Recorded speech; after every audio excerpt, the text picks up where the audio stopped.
What's good, y'all? Welcome back to the Playmakers Corner podcast. I'm your host for today, Simon Villanoz, aka Coach V. This is episode 257. No recaps this week. Consider it our, NAIA Women's Flag Football Award show here. We'll be doing more awards, but it's going to be after the national tournament. We're going to recap the national tournament when it happens here in a couple weeks, obviously, and after that, we'll do MVP, offensive playmaker, defensive playmaker, and freshman of the year. We are switching it up a little bit this year. So all that stuff we are going to do and have polls and stuff up for after the season. That way we could definitely keep in mind more of the postseason here. But, with these awards that we are going to cover today, most of these are based on the regular season and, for some of the voters out there, a little bit of the postseason as well, as far as conference tournaments go, that is. And so I am going to talk about the process here. This is how it's going to work, okay? We got 4 finalists for each category: best quarterback, running back, receiver, rusher, linebacker, and DB. We got finalists for all of those. We talked about it last episode. Check it out if you haven't yet, but we'll talk about it again this episode. And we have 5 votes to go around. Now, there is a slight change here. So the things that will stay the same is that myself and Kodey, who are part of Playmakers Corner, we each have a vote. So that's 2 votes right there. Our friends at NAIAfball, usually they have 2 votes, but this time around, one of them is busy. He's moving right now. So we only have one of those guys' votes. So that's 3 votes. Now, usually it went 2 and 2. Playmakers Corner would have 2, and NAIAfball guys would have 2 as well. But because they only submitted the 1, this is what we are going to do. So with the popular vote, usually that counted as 1. Obviously the player who got the most votes got one of the votes for the popular vote. But, for this year, what we're going to do is, just so that we have 5 total votes, because we did promise that and say that at the beginning of the season and, mid-season and throughout. So I want to stick to those 5 total votes here. What we're going to do is that the number 1 vote getter in each poll will obviously get 1 of the public votes here. The other public vote will go to the second most voted for player. So there you go. That's 5 total votes there. 2 of these votes basically guarantee 2 different players being voted for, because one goes to the top vote getter and the one goes to the second most vote getter. But that way, regardless, there's 5 total votes. The public opinion, the people, have a lot of sway in this. Maybe not a lot, but a little bit more sway in these votes as well. And so if you're mad about how, the voting went, hey, you did get a chance to vote for it on our Twitter. And it was open for a week, and we did advertise the heck out of it pretty much everywhere. And all you really had to do was log in and make a Twitter account. That way we're not getting spammed with a million votes as well. That's why we did it that way. So there's that. And also, we don't want to get people double voting if we put it up on another social media website or platform as well. So that's what we're going to do here. All right. So myself, I'm going to have a vote. Kodey's going to have a vote. And then our friend at NAIA Football, NAIAfball, make sure you go ahead and follow them, subscribe to them, give them some love. They will have 1 vote, and then the people will have 2 votes. So there you go there. That's how this is going to work. We're just going to go down the line. We'll talk about finalists. I have reasons as well. Kodey and our friends at NAIA Football, they went ahead and sent us, some reasons. So I'll talk about those as well, so that at least the reasons why we voted the direction we did here. And then obviously I don't have reasons from the public because we had hundreds and hundreds of people vote. By the way, thank you so much for that. And so there you go there. That's how we're going to do these best position awards to start here. On this episode, we're also going to talk about the All Playmaker Team and All Freshman Team, which me and Kodey ourselves decided. So that's without basically outside opinions. These all Playmaker and all Freshman teams will be the opinions of myself and Kodey alone, and who we who we felt like were the best in the country in this freshman class and as a whole. But without further ado, let's go ahead and talk about the best quarterbacks in the country and name the best quarterback here in the NAIA for women's flag football here in this 2023 season. Let's start with the finalists here. We have Ottawa junior Madison Carrera.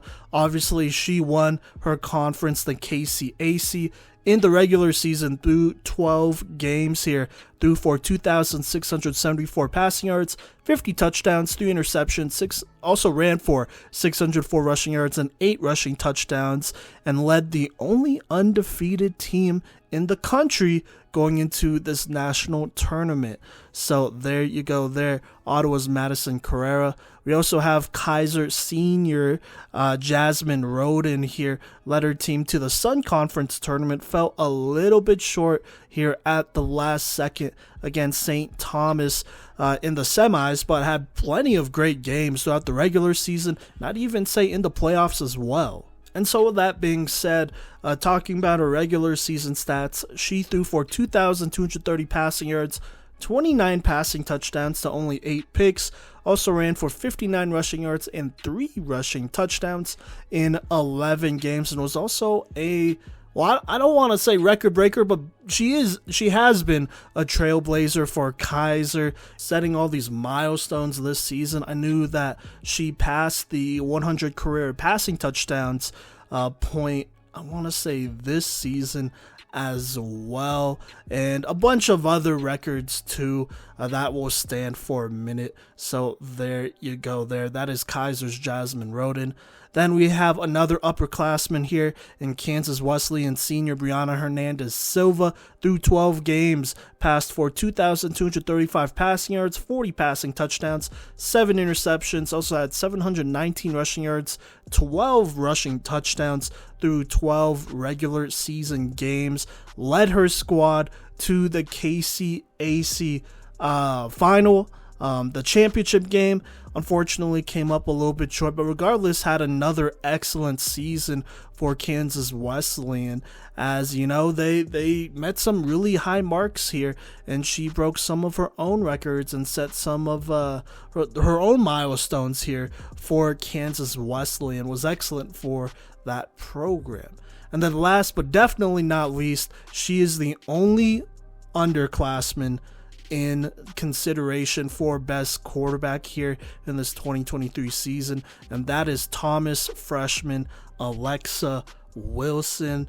Had a tough go to start the season and would have some lows, but for the most part was easily the best freshman quarterback in the country and really turned up when it mattered, especially in the Sun Conference tournament and that championship game as well, being key in a lot of their wins and playing a lot of tough squads too, playing some of the best defenses in the country in my opinion. Basically almost every week by week, they would face some really tough Sun Conference opponents that really challenged her, but regardless, she still rose above and did a great job through 11 games, or at least the 11 games that I was able to count here. She threw for 1,979 passing yards, 24 passing touchdowns, 10 picks, 70 rushing yards, and 3 rushing touchdowns here in the regular season, and also won the Sun Conference, both in the regular season and obviously in the tournament. Okay, so with that being said, let's go ahead and go to our public polls first that were on our Twitter at Playmakers Corner. That way we're not, making it really obvious that anybody has an early lead, because these will for sure get split. So the number one vote getter was Brianna Hernandez Silva with 39.1% of the votes out of 714 votes, which I want to say was our most voted for poll. So once again, thank you for that. But Brianna Hernandez-Silva technically won the public vote here with 39.1%, so she gets a vote. But since we are doing the second place vote getter as well in place of that missing voter, Alexa Wilson actually finished really close behind her with 35.6% of the vote here, only roughly 4% less than Brianna Hernandez-Silva out of 714 votes. So each of those quarterbacks got a vote. Jasmine Roden with 16.7% and Madison Carrera with 8.7% here. So there you go. Brianna Hernandez-Silva of Kansas Wesleyan and Alexa Wilson of Thomas each has a vote to start here. Now, I will go ahead and cast my vote. I'm going to vote for Madison Carrera here. This was really tough. Obviously, all of these quarterbacks are very well deserving. I am very much a quarterback guy. If you look at the film breakdowns, that's kind of my specialty, I would say. And I would say Madison Carrera, out of all the quarterbacks, consistently, I felt like had an excellent season and was just a little bit better than everyone else here. Now, I know there is going to be the argument, oh, well, you know, maybe she didn't play in the toughest conference, or look at the level of opponents. That's fine. Regardless, you know, they were faced with some adversity, you know, Ottawa was. And every time Madison Carrera came through, made the right play, didn't do too much, especially in crunch time as well, made very minimal mistakes here. And that's why they're undefeated. That's why they won the KCAC. She is also the reigning MVP from last year. I did personally take that in mind, but I mean, Madison Carrera has just been extremely sharp here and was the best quarterback in the country, in my opinion, this last season. Other players that were really close was Brianna Hernandez-Silva. I mean, she has been excellent this season as well. She was obviously better. Unfortunately, in the postseason, there were a couple throws I kind of wish she made that probably would have changed things in that conference championship. So that slight difference made the difference for me, at least, and made me vote for Madison Carrera. Alexa Wilson and Jasmine Roden were both obviously there. Alexa Wilson obviously having a little bit of a stronger case because she actually won her conference and played super well. But there were pretty tough parts in the season. Obviously, she's bounced back. She's gotten really good as the season has progressed, which I, talked about very early on in the first recap here. And love that for her, obviously. But, gotta take in mind the entire season, see the full body of work. And I just feel like Madison Carrera is just a lot more consistent here and just played better, down the entire stretch of a season, which I think matters because, these were really tough to pick from. So, you got to start nitpicking just a little bit. So there you go there. So far, this vote is split three ways between Madison Carrera, Alexa Wilson, and Brianna Hernandez-Silva. I think I forgot to say this earlier on. I should have said it, but if there is a tie, the player with the most votes from the public is going to be the winner out of the two players that are tied. So just keep that in mind. If there is a tie, the player with the most votes from the public is the winner. So with that being said, let me read off some of these other votes here. So let's go with Kodey first. So Kodey actually also voted for Madison Carrera. This is what he had to say. As far as an offense being able to function at a high level, the Braves have it figured out, in part to their skill players, but in huge part to their quarterback, who can make all the throws and stretch the field with good touch, timing, and power to throw receivers open, while being extremely athletic and avoiding mistakes more than any other quarterback with her volume of attempts. So there you go. That is two votes here for Madison Carrera, one vote each for Alexa Wilson and Brianna Hernandez-Silva. The final vote here goes to our voter from NAIAfball here, and he would go ahead and vote for Thomas quarterback, the freshman Alexa Wilson. He said it pretty simply here. Big time players make big time plays in big time games. 4 touchdowns in a top 4 conference championship. Give me the freshman. So there you go. Right now, it's technically tied between Alexa Wilson and Madison Carrera. But like I said, in a tie, we go to the player with the most votes from the public. And that would be Alexa Wilson here with that 35.6% to Carrera's 8.7% here in the vote. So your best quarterback here in the 2023 season for NAIA women's flag football is Thomas freshman Alexa Wilson here. Look, she's been excellent. She deserved, obviously, to be a finalist. And there are a lot of other great players there. I know Sam Wilson. I know there was a little bit of, I wouldn't call it controversy, but I know a lot of people really wanted Sam Wilson to be considered. Like I said, we had to narrow it down to a Final Four. Obviously, the rest of these players, there's always going to be someone in their corner, which we absolutely love. But at the end of the day, the vote just went Alexa Wilson's way here. And, it's very well deserving. She played extremely well when it mattered. She had some pretty big games against a lot of the top-ranked teams in the country. Had a lot of, I would say, signature games too, which is why she probably got a lot of these votes and, why she won best quarterback here for this 2023 season. So there you go. Alexa Wilson, the freshman from Thomas, the first to win a best position award here. This one for best quarterback. Okay, now moving on to the best receiver award race here. We have our 4 finalists. Let's go down the line like we did. So to start here, we have Weber senior Kayla Burrows. Through 15 games in the regular season, this is according to Weber, by the way, she had 80 receptions, 1,012 receiving yards, and 15 receiving touchdowns, obviously leading Weber in all of those. In the postseason, she only played that one semifinal game, but I still felt like she had a really good game on both sides of the ball. She's a great linebacker as well here, but that's Kayla Burrows, definitely one of the contenders here for best wide receiver. Up next is Kaiser Jr. Kennedy Foster. She had 54 receptions, 638 receiving yards, 10 receiving touchdowns through 11 games.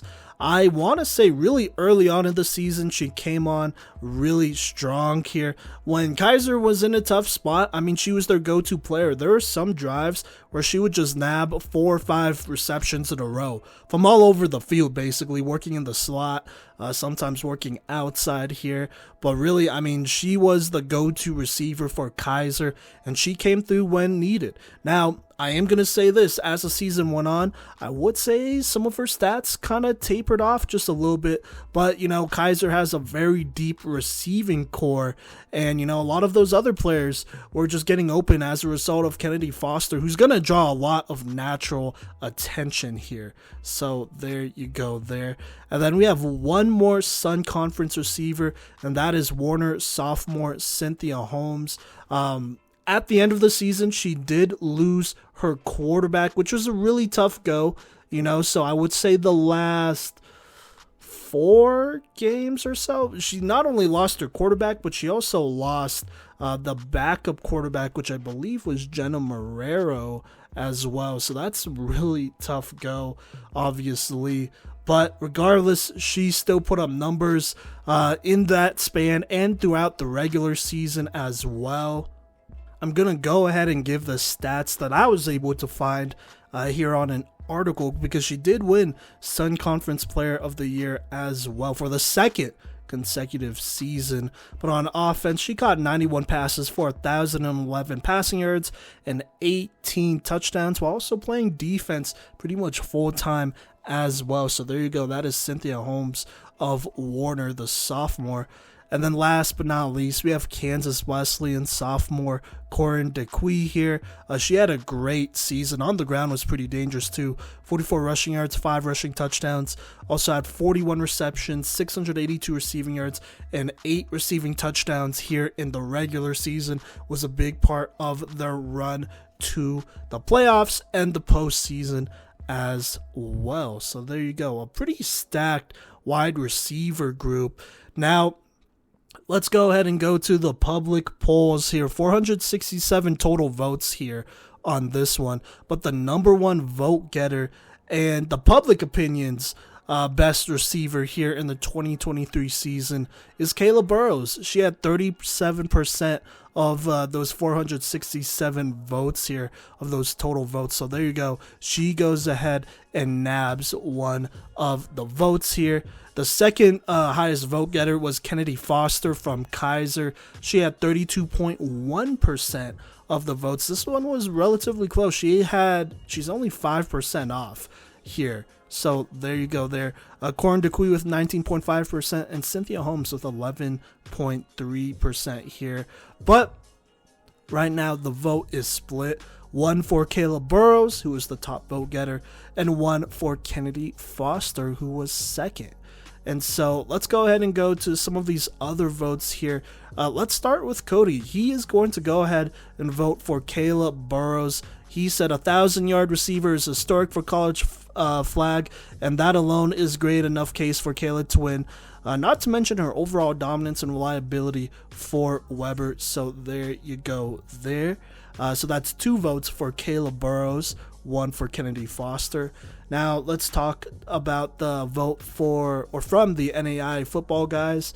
He voted for Kayla Burrows as well. So that's 3 for Kayla Burrows. He said, the hardest part of being the best receiver in the country is that everyone knows you're getting the ball. Burrows still made life difficult for opposing defenses, even with that known. So there you go. That is 3 votes for Kayla Burrows. Basically at this point, I mean, my vote doesn't really matter. The majority, 3 out of 5, have already went to Kayla Burrows. But I was also going to vote for Kayla Burrows. I mean, look, there's a ton of great receivers in the country, so you really got to separate yourself. And there's no doubt that there's talent all around the country, but, everyone plays certain games differently and have different type of seasons, maybe some that aren't as dominant as some other ones in the past, or maybe, they haven't had their most dominant season yet, and that's ahead of them here. But this season, here in 2023, I truly believe Kayla Burrows was one of the most unguardable wide receivers here. I mean, look, if you throw it to her short, she has the ability to make multiple players miss and either house it or get a pretty good 30 to 40 yard chunk. She's that dangerous. And then when she's in one-on-one, I mean, she is really hard to guard. Even if you do lock her down, for a lot of the game, it only takes one deep bomb to go ahead and ignite that play, ignite the spirits of Weber, and that usually results in a touchdown. So there you go there. Kayla Burrows, I mean, just really dangerous all over the field, and so I think she's very deserving of this 2023 Best Receiver Award here for the NAIA Women's Flag Football season. So there you go there. That is 4 votes for Weber Senior Kayla Burrows. Now moving on to Best Running Back. Before I go into this one, I do want to remind we did not do a center/snapper or any special teams players, just because it was too late in the season to figure all that out, and it just would have been tough to evaluate here. We'll still do a center though for all playmaker and all freshmen there, so just keep that in mind. But we have our running backs here. Let's talk about the finalists here, starting with Thomas, sophomore. And by the way, these players are all underclassmen, so just keep that in mind. But starting with Thomas, sophomore, Kiana Akol missed a pretty solid chunk of the season here. I think she played the first 2 or 3 games and then was missing for a couple games there. But regardless, still had an excellent season. Through the 9 games I was able to find stats for in the regular season, she had 58 receptions, 310 receiving yards, 8 rushes, 122 rushing yards, and 6 rushing touchdowns. She also had 79 passing yards and 3 passing touchdowns. Myself and the NAIA football guys really didn't keep that in mind too much here. But regardless, she still had great stats. I want to say she led all running backs in the entire country in receptions with 58 through 9 games, which is one of the lower amount of games here for a finalist for one of these awards, period. Not just for running backs, but for all positions. So there you go there. Now, let's talk about the other older running back here in Kaiser, sophomore Emma Wagaman. She finished just a couple receptions below Kiana Cole. She had 53 receptions for 456 receiving yards and 7 receiving touchdowns through 11 games in the regular season. That is, I mean, she was big time for this Kaiser squad. I want to say out of all the finalists here, she had the most receiving touchdowns and the most receiving yards. So there you go. She was a big part of that Kaiser offense. Now, the next 2 finalists are freshmen. Let's start with Warner freshman Jenna Marrero. She did miss the last 2 games at the end of the season, but through the 8 games, I was able to find stats for. I found that she caught for 32 receptions, 245 receiving yards, a receiving touchdown. Also had 73 rushing yards, as well. And then she also passed the ball a little bit, as she was one of their backup quarterbacks. And so even missing those 2 games and not having a postseason either, we've all felt like she played good enough to be a finalist there. And then the other freshman here is St. Thomas freshman Dominique Parks.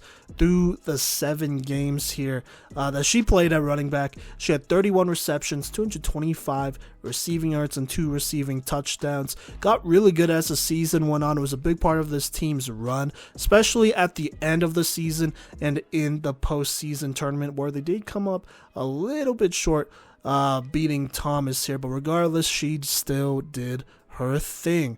Now, let's go ahead and go to the public polls. This one was pretty close here. 369 votes total on this Twitter poll here. But the number 1 vote getter was Kiana Cole of Thomas, the sophomore. She had 31.7% of the votes. So there you go. She goes ahead and snags a vote here.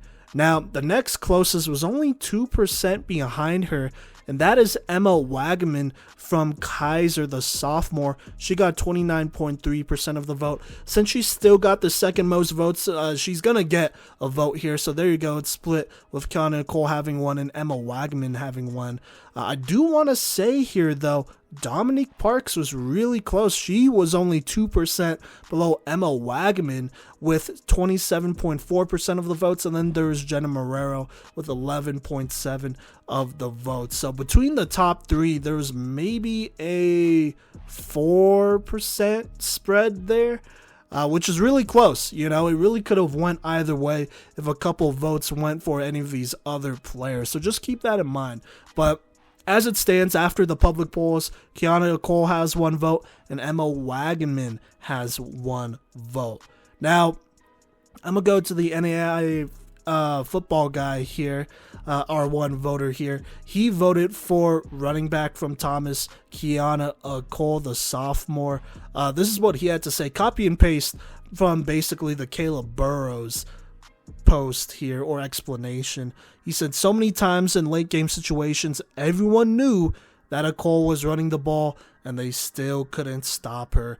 Cole also proved a capable weapon in dump-off situations for quarterback Alexa Wilson, which I absolutely agree on. But there you go there. That makes 2 votes for Kiana Cole here. I'm going to go ahead and vote here next before reading off Kodey's. And I'm going to vote for Kaiser sophomore Emma Wagaman, honestly. And this was really tough. For me, it was between Kiana Cole and Emma Wagaman. I think both of them were really deserving. I mean, both of them led statistically in different categories at the running back position, not only, you know, in the conference, but in the entire country here. Cole, I believe, having more receptions, and then Wagaman having more receiving yards, the most receiving yards. Cole did score the most touchdowns here, but you know, some of that obviously goes to the rest of the offense, putting her in a position to do that. Now, I'm voting for Emma Wagaman because I think she had a really strong, you know, stretch down the line here at the end of the season and in the playoffs. Now they did come, sorry, not the playoffs, but in the post season, in the conference tournament here. Now, Kaiser did come up a little bit short in some of their games, but regardless, Emma Wagman was really, really reliable, catching the ball a whole ton, getting a lot of yards. I mean, she was pretty dangerous for the most part here. And so I got to vote for Emma Wagman. Like I said, this was really close. Emma Wagman also played more of a full season than Kiana Cole, which I'm not holding that to Kiana Cole, but like I said, you got to nitpick when it's this close with such great athletes and players. And so I'm going to go ahead and cast my vote for Emma Wagman. So that is 2-2, 2 for Kiana Cole, 2 for Emma Wagman. Kodey's vote will go ahead and be the tiebreaker here, as he did choose one of these two, and he went with the sophomore from Thomas, Kiana Cole. He said the versatility just feels unmatched with Cole, able to provide a threat on the ground in flag football, but also her ability to catch and make defenders miss out of the backfield is absurd. Also, not to mention, this is in all caps, by the way, what I just said there, but he said, also, not to mention, she gives the Nighthawks a whole other dimension with the trick plays to pass the ball efficiently, and I don't believe is a replaceable piece on this squad. So there you go, your best running back from this 2023 NAIA women's flag football season, according to the polls, is Kiana Cole, the sophomore from Thomas. Super well deserved. Like I said, I was choosing between Cole and Wagman. I think both of them were very deserving here, but Kiana Cole won the vote here, and so she goes ahead and wins best running back. Okay, now moving on to the defensive side of the ball. In case you just skipped to this part of the podcast, I am going to go over what the votes are looking like here. So I have a vote, Kodey has a vote, or one voter from NAIAfball, NAIA football, he has a vote, and then the public opinion basically has 2 votes here. The number 1 vote getter and the number 2 vote getter each get a vote. And just in case there's a tie, so say it's like 2-2, right, between 2 different athletes, the athlete with the most votes from the public poll out of the 2 here wins it. So that's the one tiebreaker that we do have for this in case there's a tie. So there you go. Now let's go ahead and talk about the best rusher, and there were a ton of great players to consider here. It was really hard just narrowing it down to a top 4, to a final 4 here, but let's talk about it here. So Thomas sophomore Jada Reese, also your reigning defensive playmaker of the year. She had 22 tackles, 11 sacks, 1 pass breakup through the 11 games that I was able to count here in the regular season. Also was a huge part of that Thomas squad that won the Sun Conference. So there you go there. Speaking of Sun Conference, we have 2 other players that are also sophomores here. Let's first talk about the runner-ups, or she was a part of the runner-ups here in the Sun Conference. That's St. Thomas sophomore Linebacker Leone here. In 7 games in the regular season, had 22 tackles, 7 sacks, which led St. Thomas, and also had 8 pass breakups. I mean, she was a huge part of the St. Thomas team. Really came on late here in the season. I would say the last month or 2, she was real tough to stop, and so she was definitely someone that we absolutely had to consider as a finalist. Still played great even in the postseason as well, despite the squad coming up short, but definitely deserving of one of these finalist spots here. Now, one of the other players here, she is from Kaiser, Reagan Pellegrino. She had 17 tackles, 10 sacks, and a pass breakup through 11 games. She was excellent for Kaiser. I would say especially in this last part of the season, she did really well and clutched it up. I felt like she did a lot of her job here. At the end of the day, it was just not quite there. And, you know, Kaiser came short at the end of the day as a squad. So there you go there. But Reagan Pellegrino still playing absolutely amazing. And then we have one KCAC player here in consideration, and that is a Kansas Wesleyan freshman here that is Lila Casillion. Excuse me, I've been saying her name wrong for a minute here, but Lila Casillion, she's been great through 11 games, 28 tackles, 16.5 sacks. I want to say that leads the country. It's too bad not everyone keeps track of their stats, at least all of their stats through all the games, but it's definitely up there, 16.5 sacks. That also, I want to say, leads all freshmen, I want to say, in the country. So there you go there. She's had a great season. I mean, just like all these other players, had a great second half of the season and really came on strong here. But at the end of the day, there could only be one best rusher here. And so let's go to the votes. Altogether, 513 votes here. Second most voted on poll, which is absolutely insane to me. And this one was pretty evenly distributed between the four, more so than these other polls that we have here. But let's talk about the top two vote getters. The number one vote getter was Jada Reese from Thomas. She had 31.8% of the 513 votes. So there you go. She gets one of these votes. Now, the second player to get a vote, like I said, going off of the public poll, is NAIA Leon from St. Thomas. She had 27.3% of the vote here. So there you go. That is another vote for NAIA Leon. She, like I said, played excellent. Now, I do want to read off the other ones here. Lila Casillion, she had 20.7%, and Reagan Pellegrino had 20.3%. Each player getting at least 20% of the votes, which is a pretty good chunk here. Like I said, compared to the other polls. So this one was relatively close, but Jada Reese and NAIA Leon each have a vote. Now, let's go ahead and go to Kodey first here. He's going to cast his vote for St. Thomas rusher NAIA Leon. He said the secondary has been a part of St. Thomas's success to this point, but with a rusher like NAIA Leon, this team was able to make a step forward and contend for the Sun Conference title, and also be the only team to beat Thomas in the regular season this year. Even without leading in sacks, her ability to force bad decisions has led to an even bigger buffet for the secondary if she lets the ball get back there, leading in pass deflections amongst our candidates at rusher. So there you go. That is another vote for NAIA Leon here.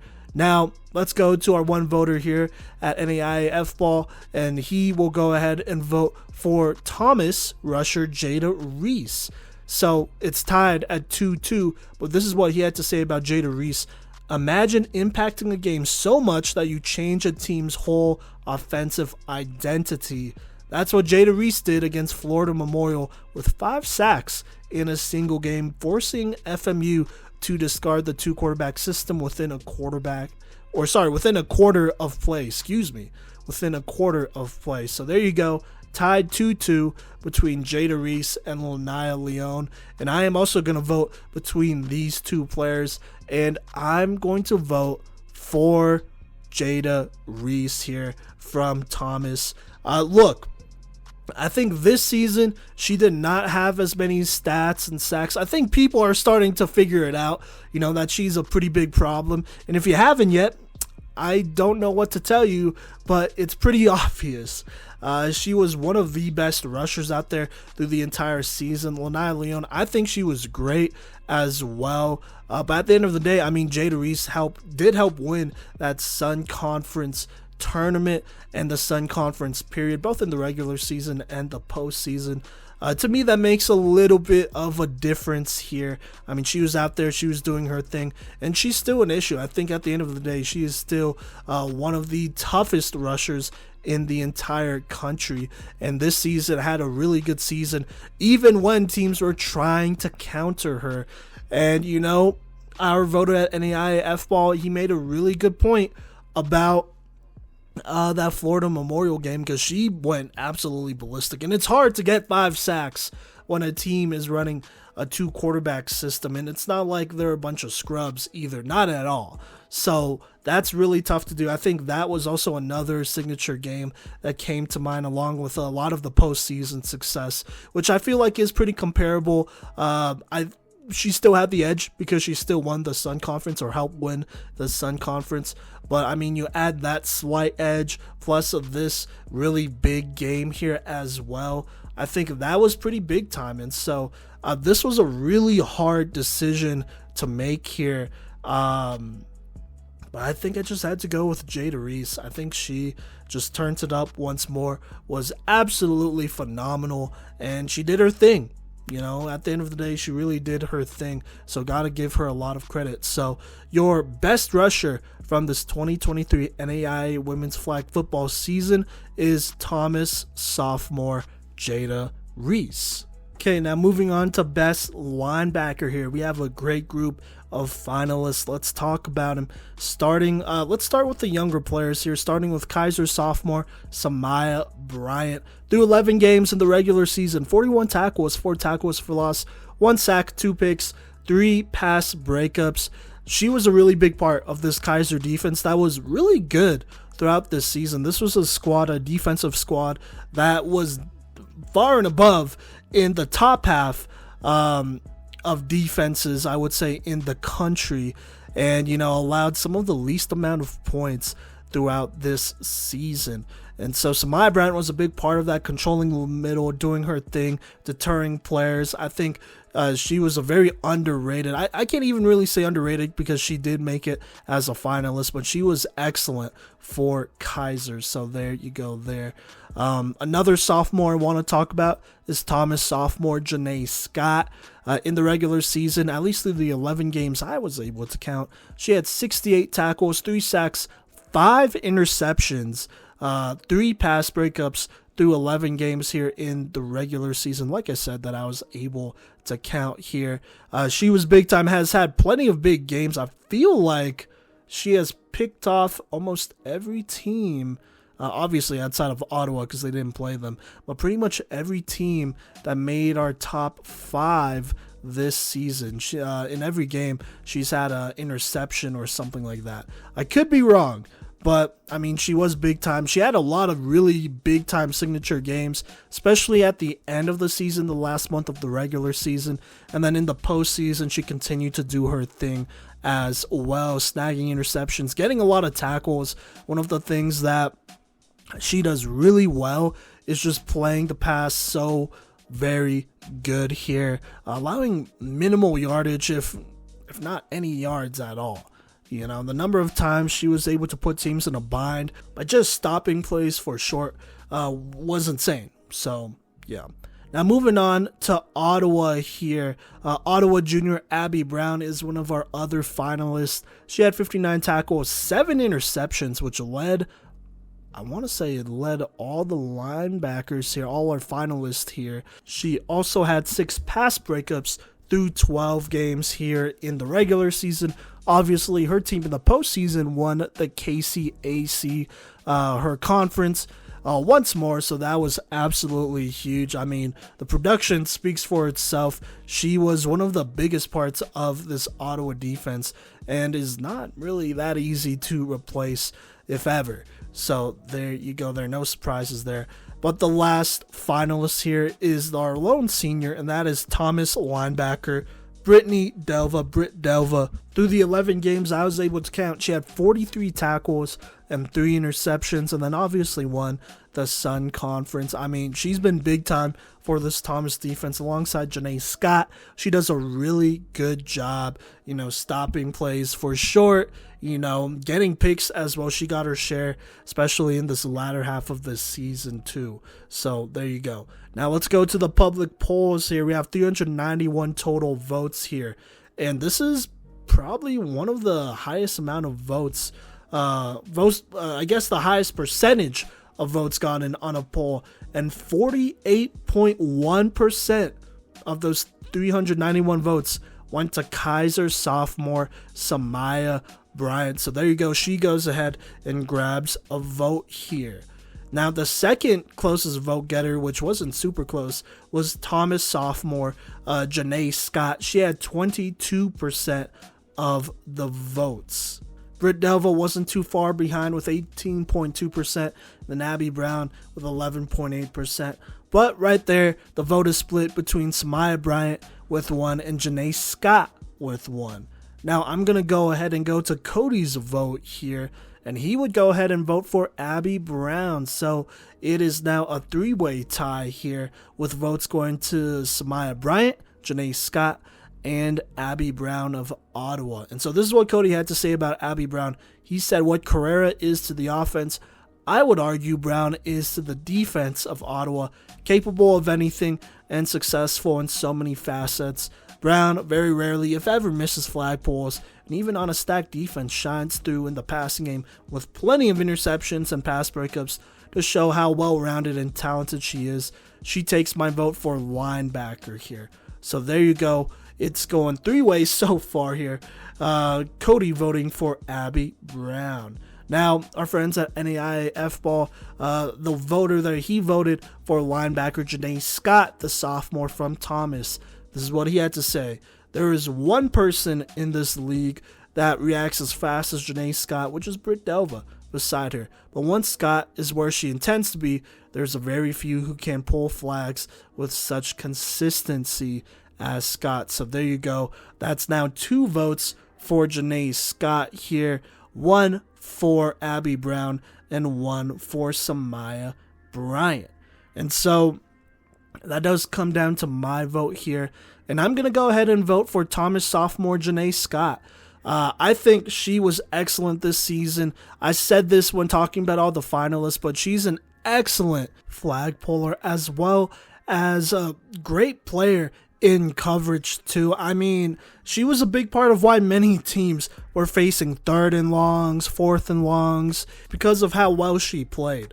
You know, we talk about players who are great flag pullers, players who are great in the passing game. At linebacker, she really does both for Thomas. And so I am going to go ahead and cast my vote for Janae Scott. And so that means the best linebacker from this 2023 NAIA women's flag football season is Thomas linebacker Janae Scott.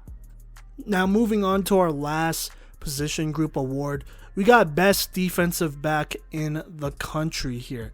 And it's pretty interesting. We have 4 finalists from 2 different schools. That's right, only 2. And so let's start with the Thomas players here. We have Aaliyah Wood. She is the lone freshman to make this list here.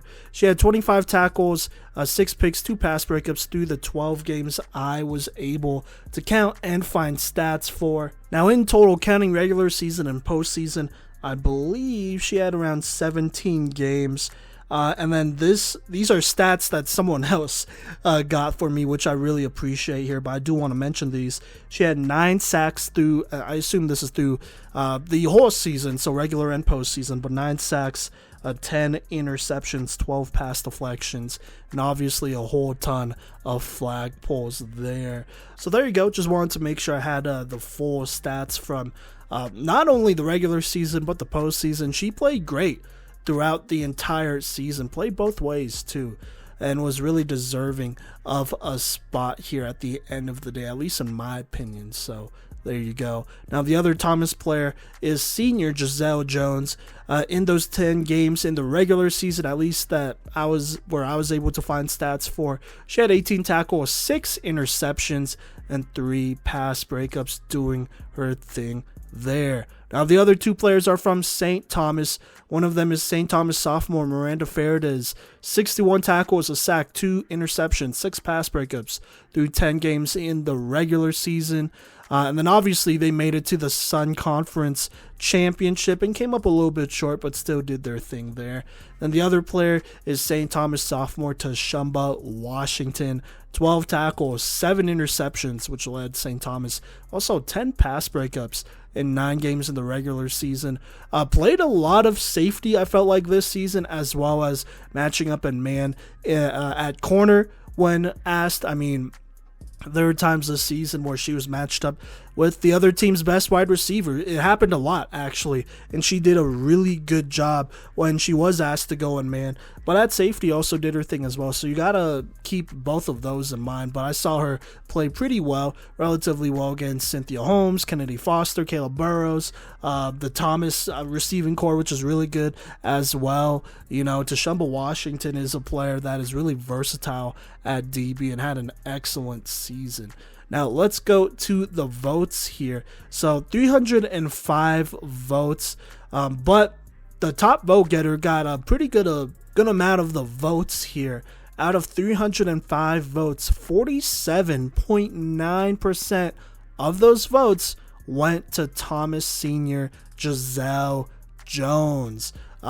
Which is very well deserving there. So there you go. She gets one of the votes and obviously won the public vote here. Now the second vote getter who will get a vote is St. Thomas sophomore Tashumba Washington. She had 19%, which was really close because the other two players were right behind her.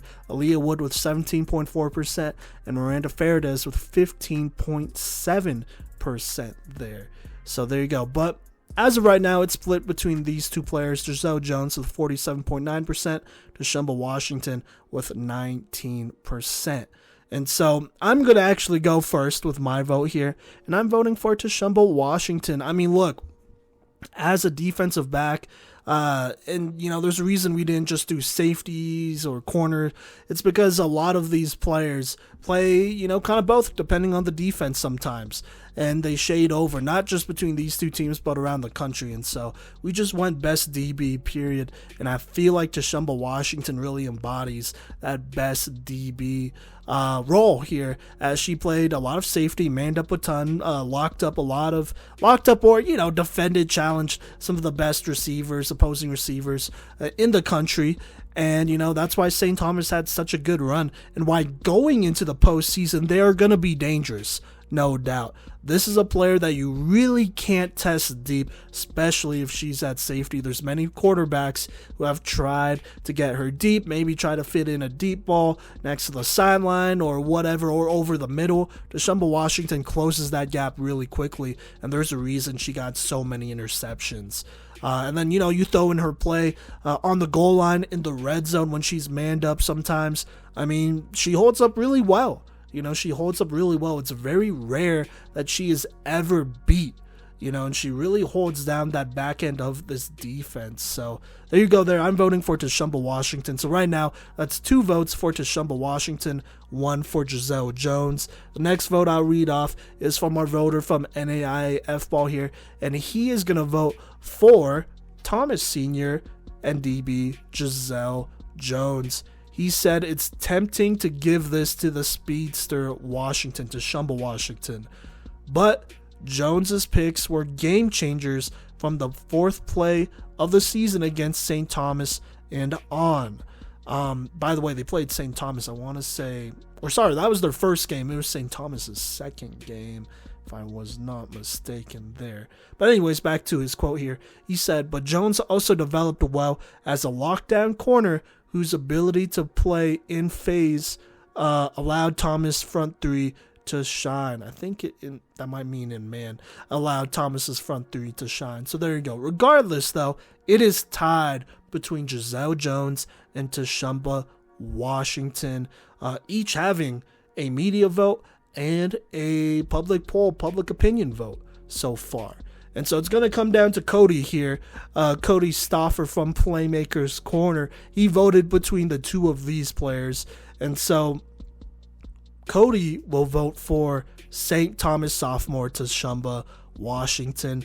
He said, building off a successful season last year, Tashumba made huge strides and has shown that she is not to be tested. Between their best season to date and great outings like her 2 interceptions against Kaiser, her 3 against FIU, and the 2 to kick down the door this season, she has more than earned my vote, and she's only of the players I am most I think he meant she is one of the players I am most excited to see at the postseason tournament, which is true. Kodey is going to be there live, and he's really looking forward to watching her play. So, yeah, that will make 3 votes here for St. Thomas defensive back Tashumba Washington. So your best defensive back from this 2023 NAIA women's flag football season is St. Thomas sophomore Tashumba Washington. So there you go there.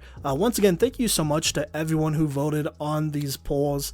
We won't release it right away here, but we will make graphics for each of these award winners here, which we won't release this Monday, but we'll release next Monday, which should be May 15th here, a couple days before the NAIA Women's Flag Football National Tournament.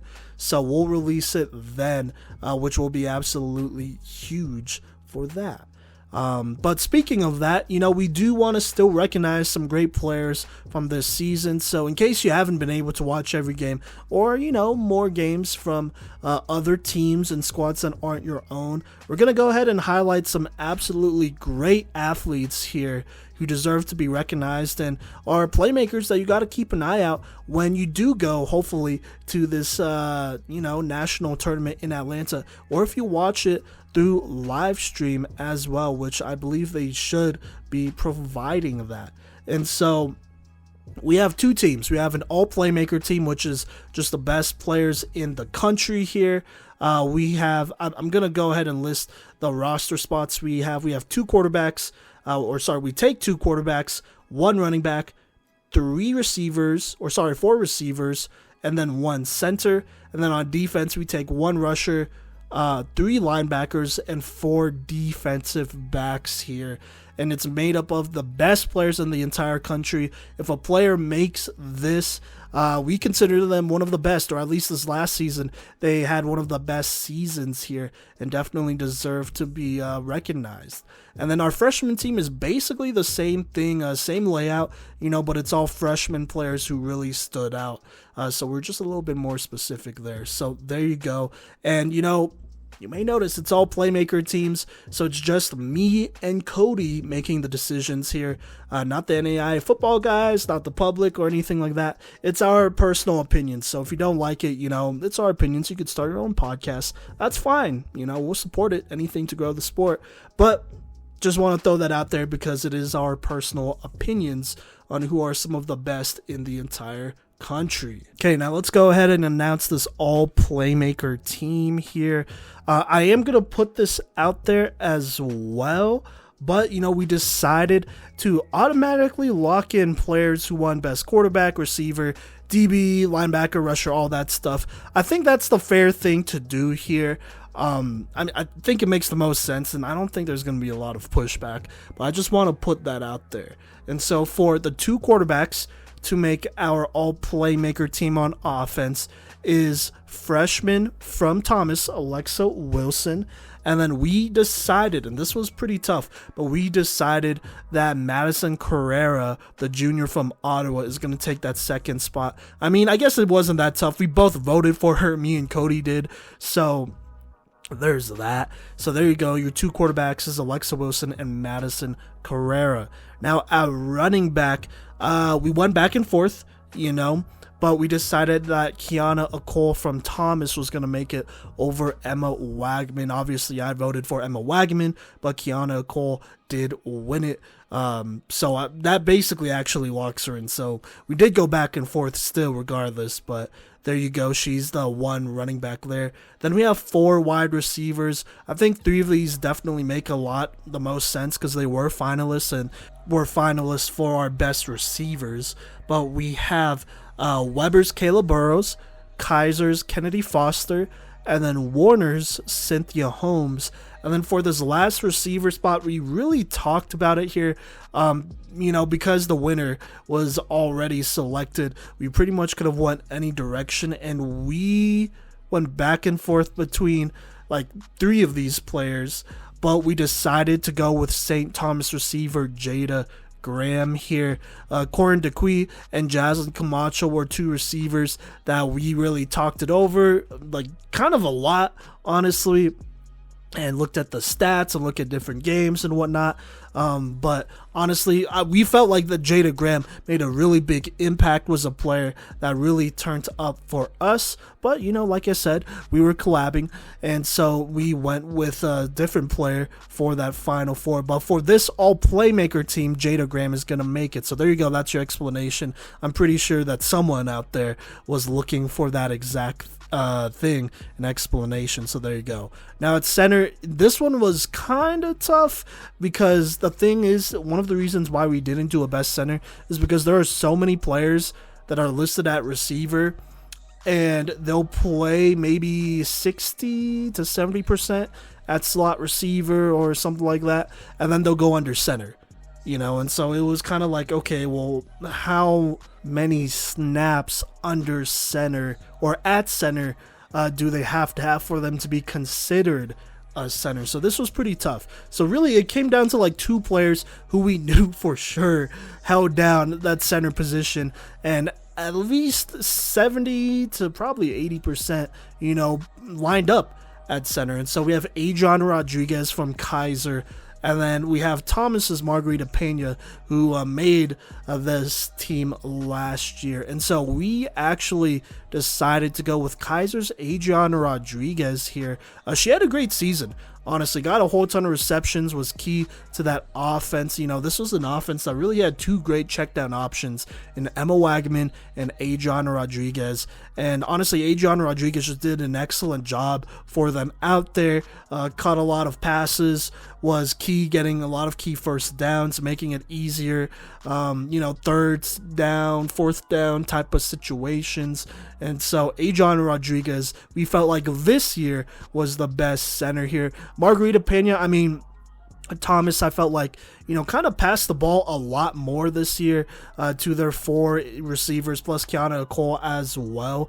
And so there just weren't a lot of opportunities for Margarita Pena out there. The check down option was very much Kiana Cole once she came back. And even before then, they really relied on the receivers in the short game, just throwing that short game. So, just this year, we felt like the opportunities for her weren't quite as much there, but for Rodriguez, there were plenty, and she showed out. So there you go. So that is your all playmaker offense. Alexa Wilson, Madison Carrera, Kiana Cole, Kayla Burrows, Kennedy Foster, Cynthia Holmes, Jada Graham, and Adriana Rodriguez. Now on defense here, obviously, Jada Reese won Best Rusher.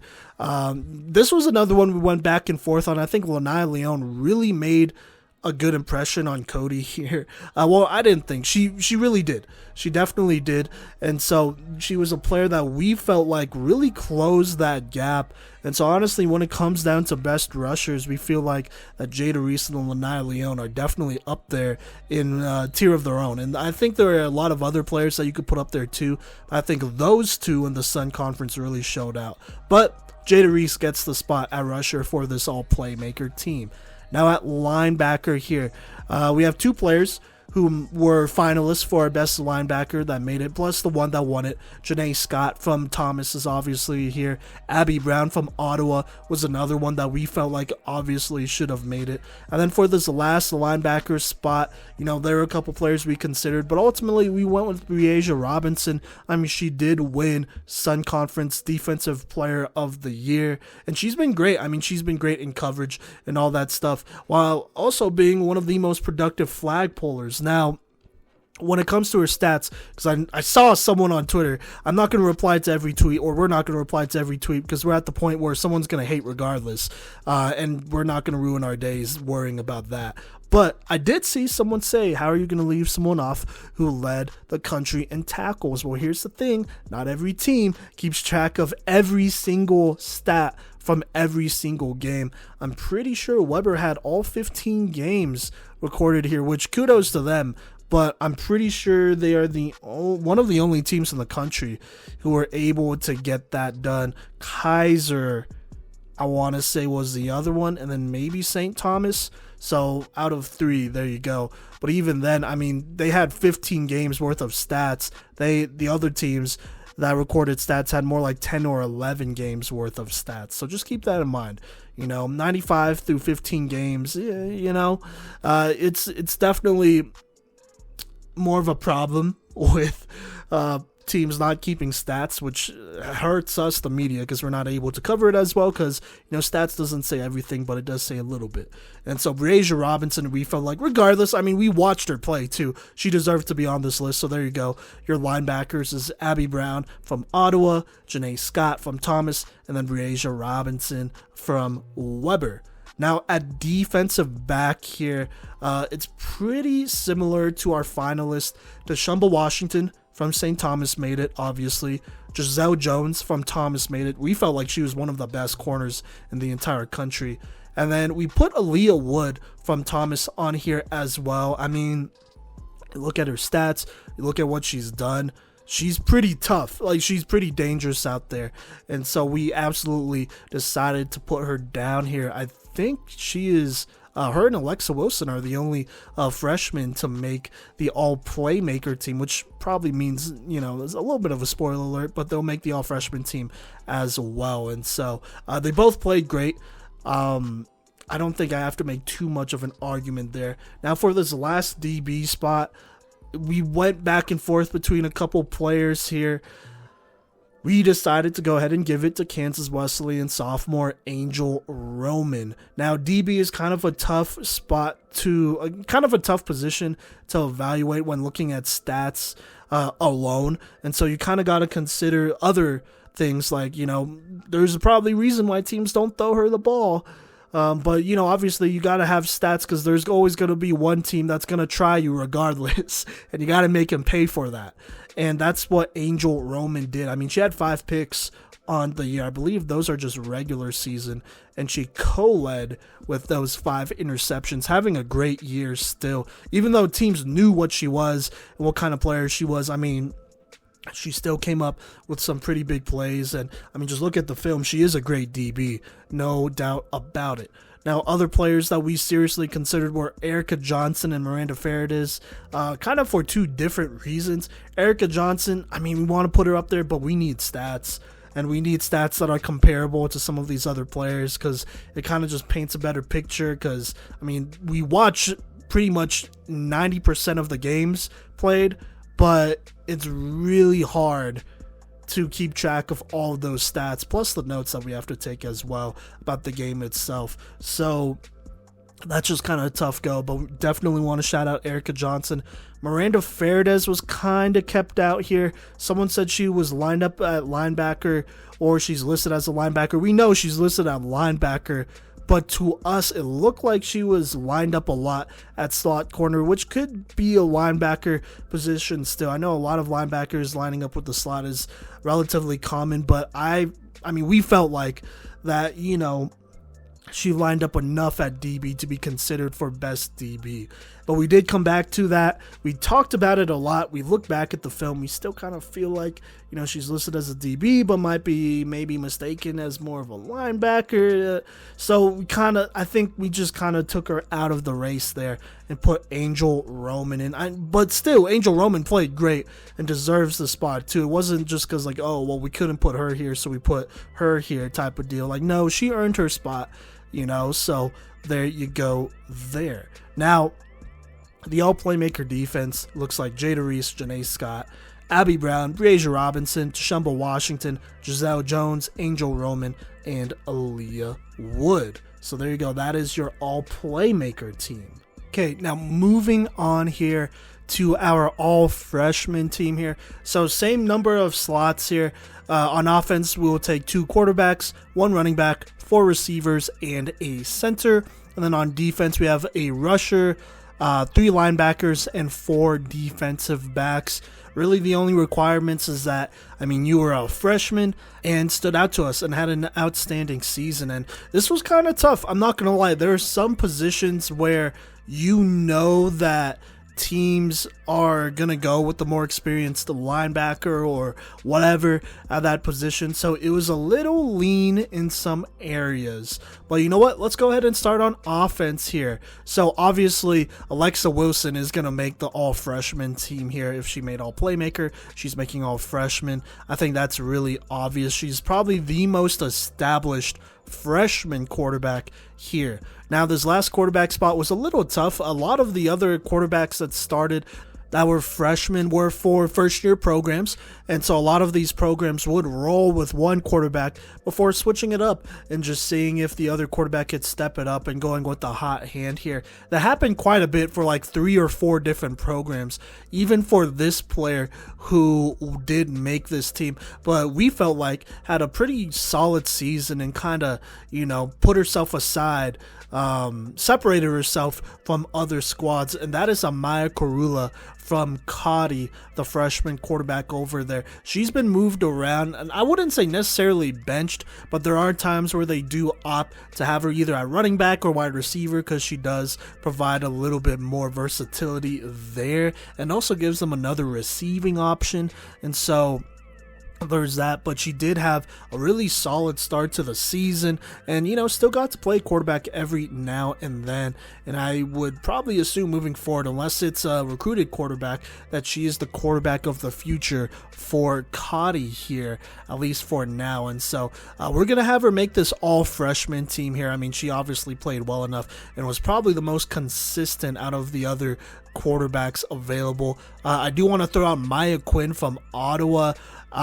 She just didn't quite have the amount of snaps. Obviously, when you're Madison Carrera's backup, she's going to play most of the game, probably 90% of games. And so Maya Quinn did get in a couple of times and whatnot, definitely in blowouts. It had a solid stat line, but just in our opinions did not play enough to really be considered here and give her the edge over Amaya Karula, who started, I want to say, to begin the season and still is getting put in at quarterback, splitting it more or less there. So there you go there. Kyla Rome of Bethel was another one we looked at. The Campbellsville and Reinhardt quarterbacks were quarterbacks we looked at as well. But, when it comes down to it, I mean, you really got to separate yourself by playing turnover-free football. And, it was a learning curve for some of these players, which is not a bad thing at all. Florida Memorial had a couple quarterbacks as well. Yanis Montgomery was one that we considered, but just didn't quite, I guess, have the playing time. Plus, there's no stats to go off of. And, I mean, she did get benched as well. So, a little tough, right? A little tough figuring that out. But that's what happens when, you have a certain number of teams and some established quarterbacks. It's not going to be often that a freshman starts there. So, there you go. Now, at running back, there were plenty of options here. But we decided to go with Warner's Jenna Marrero. If you also include her passing stats, she did pretty solid. But as a receiver / running back, really the check down option, she did a good job. When Madison Tingen was there, she really held it down, did a great job for them. Dominique Parks was right there. We talked about it pretty in depth, I would say. So it really could have went either way between Marrero and Parks there. We decided to go with Marrero at the end of the day. And then some other running backs I still want to shout out here. Jasmine Henry and Jada Dillard of Weber were both great. I think both of them splitting snaps kind of took away from their ability to contend for a spot here on this all-freshman team, which is tough, but they're both really talented and probably players that you could maybe expect to contend for that running back spot on the All Playmaker team here someday soon. In the next couple seasons, obviously, not this year, but definitely talented backs. Jocelyn Lopez from Midland was one we definitely looked at as well as someone that could potentially be in this spot. Once again, it came down to stats for sure, but usage, I mean, it kind of tapered off near the end of the season. And then last but definitely not least, Presley Payne from Campbellsville and Tatiana Alacock from Reinhardt were both players that we really looked at hard. Presley Payne especially, I would say. It's tough that they don't have too many stats listed out there for her, but she's big time and she should be really big time in the tournament. So there you go there. But Jenna Marrero takes this running back spot. Now at wide receiver, obviously a whole ton of choices here, but this is what we went with. We went with Nina Johnson out of Reinhardt. If you haven't seen her play, you got to see her play. At the tournament, she's going to make plays. You know, she is a taller, really athletic receiver who, you know, has the ability to catch a lot of jump balls, including one that I distinctly remember over to Shumba Washington, which might have been the only time that's ever happened to Shumba Washington. And she's real tough to catch, footballs against. And so that was probably the one that really stood out to me. But she's been making plays all season for Reinhardt. She is someone to really keep an eye out moving forward. Another receiver to really keep an eye on looking forward, but was maybe a little bit buried. So a different situation was Tatiana Dos Santos from Ottawa. She played great.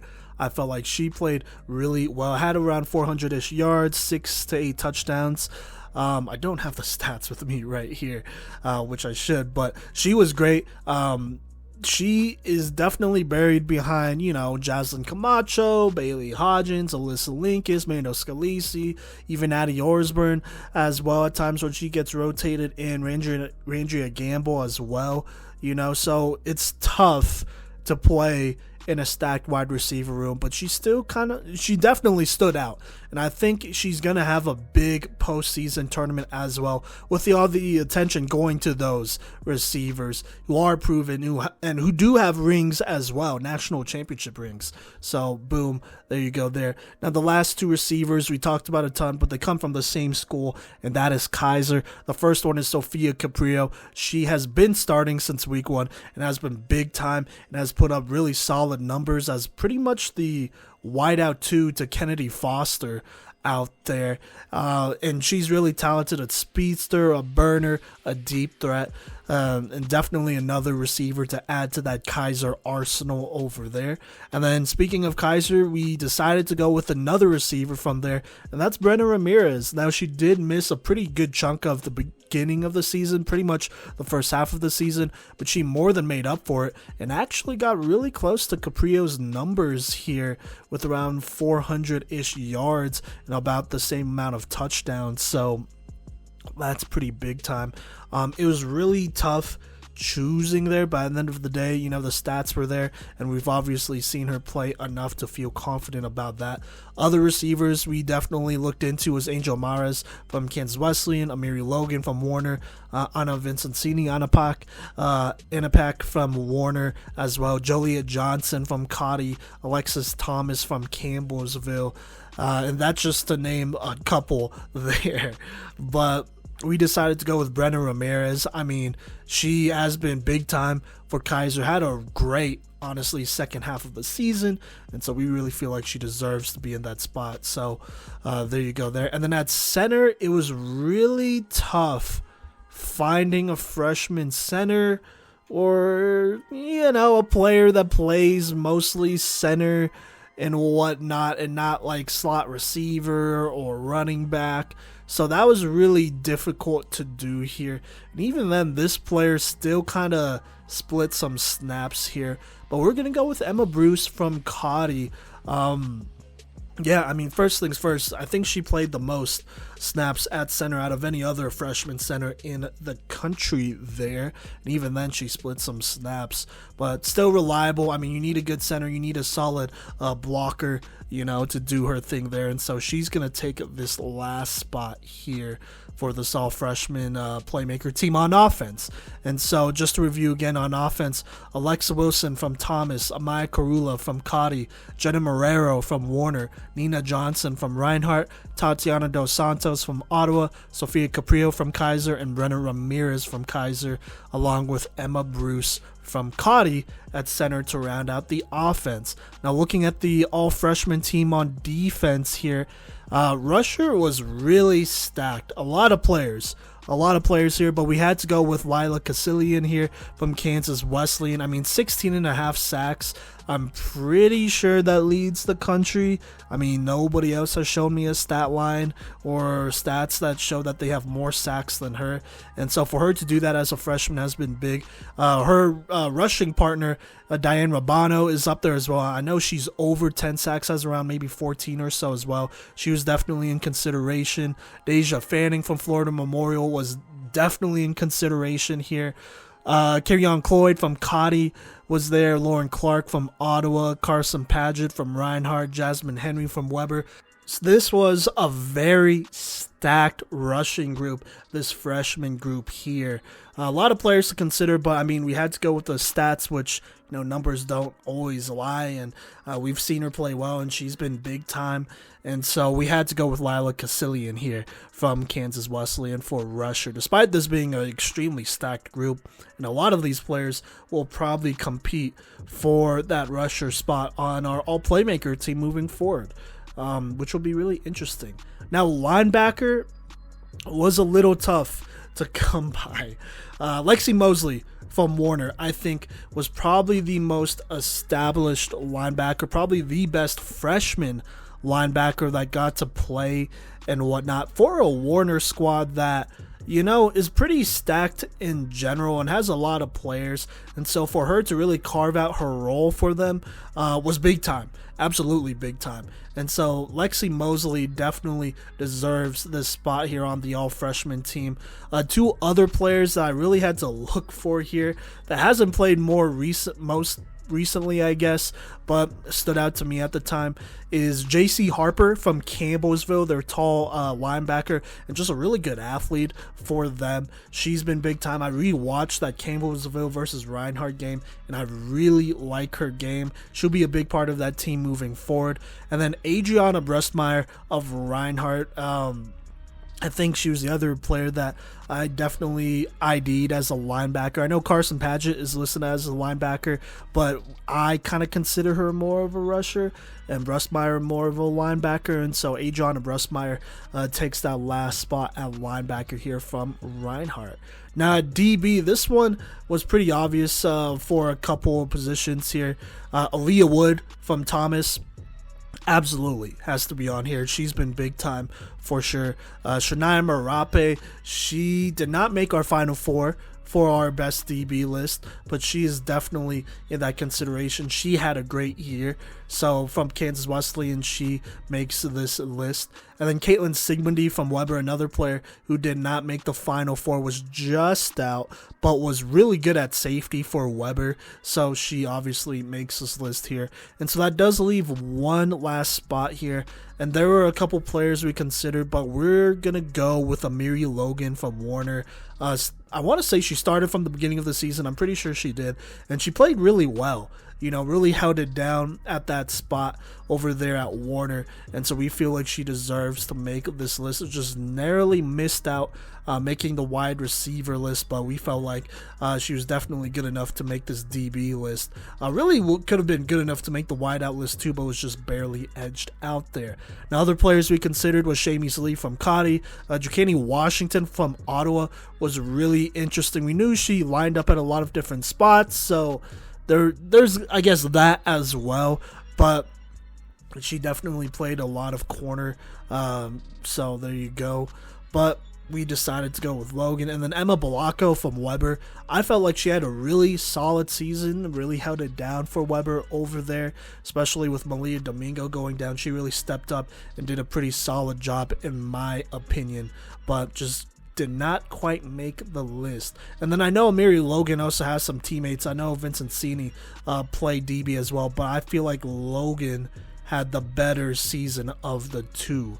So there you go there. Your defense, your all-freshman defense is Lila Casillion from Kansas Wesleyan, Lexi Mosley from Warner, J.C. Harper from Campbellsville, Adriana Brustmeyer from Reinhardt, Caitlin Sigmundy from Weber, Shania Marape from Kansas Wesleyan, Aaliyah Wood from Thomas, and Amiri Logan from Warner. Okay, now that will basically wrap up this award show. Thank you so much for rocking with us. We really appreciate it. This will be the last episode until we do our national tournament recap here in a couple weeks. The national tournament, by the way, in Atlanta, again, goes from May 18th to the 20th. Obviously, I won't be able to be there with my injury, but Kodey Stauffer will be there live, covering games live.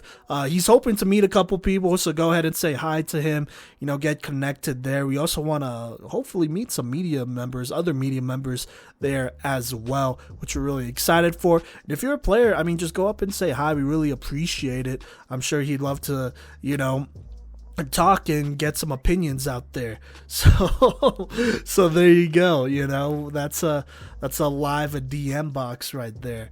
But like I said, thank you so much for rocking with us. Show us some love on social media at Playmakers Corner. We do have one more set of polls coming after the national tournament recap. So there you go there. So make sure you follow us on Twitter and whatnot. Make an account if you need to. Even if it is just to vote one time, go ahead, make one. Why not? But anyway, show some love there. If you're listening to us on YouTube or Spotify, Apple Podcasts, wherever you can listen to podcasts, give us a like, give us a good rating, comment, whatever. What you think about these. Look, there's going to be disagreements. We already understand that. So there you go there. Definitely anticipating that for sure. But other than that, be on the lookout for some more graphics to drop closer to the national tournament date. And you know what? We'll see you, or Kodey, we'll see you there. I'll be covering it from home. And yeah, that'll wrap up this episode.